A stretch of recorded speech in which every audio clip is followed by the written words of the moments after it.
Here are 5 beginner-friendly ways to build endurance without suffering unnecessarily. Just start slow. Don't let your ego do what it wants to do.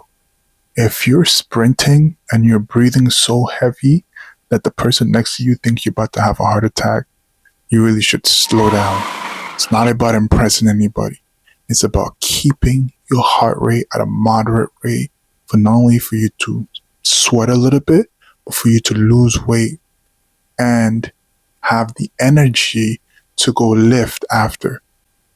Mix it here and there. Endurance is about endurance, strength, and cardio. Do a few push-ups here and there. Go for a walk, a light jog, walk the dog, go back to do some push-ups again, go back to walking the dog, do a couple of squats.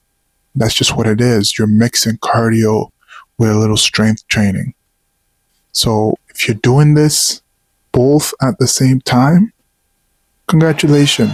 You're kind of halfway there in being an endurance athlete. At least you're doing the endurance part. The main priority is that your heart rate, your lungs, and your body are constantly active. Be consistent and not so dramatic. The difference between endurance is that you kind of always have to keep moving one way or another. Try not to stop. Try not to pause for a long time and stare on your phone and scroll a little bit. Endurance is about keeping the beat and the rhythm of your workout, essentially. Movement at a steady pace. Even if you're just walking, that's fine too. But if you stop, you're missing that endurance part, right? So always try to keep the pace, keep the rhythm, a workout at a time. One workout isn't going to change your life, right? Train a couple times a week. If you are doing endurance, 3 to 4 times a week is essential, but try to be consistent as you can and try to keep the pace and don't stop for a long period of time. Respect your recovery. I don't advise people to run every day. I don't advise people to do endurance training every day, not 7 times a week. Start at 3. If you're a beginner, move to 4. All right. And rest accordingly. Lots of water, lots of protein. And if you're really trying to recover better and get some energy for the next training, lots of carbs. Carbs is not your enemy in this one. Recovery isn't being lazy. It's about trying to keep yourself well and able to go the next day. Celebrate your small wins.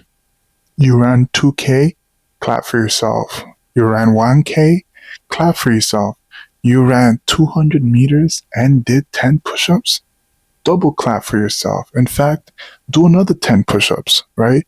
The more rep you do, the more milestones that you break, the more you should be proud of yourself. Endurance training is not easy, but it's very beneficial for you and for your longevity and for your energy in all different ways.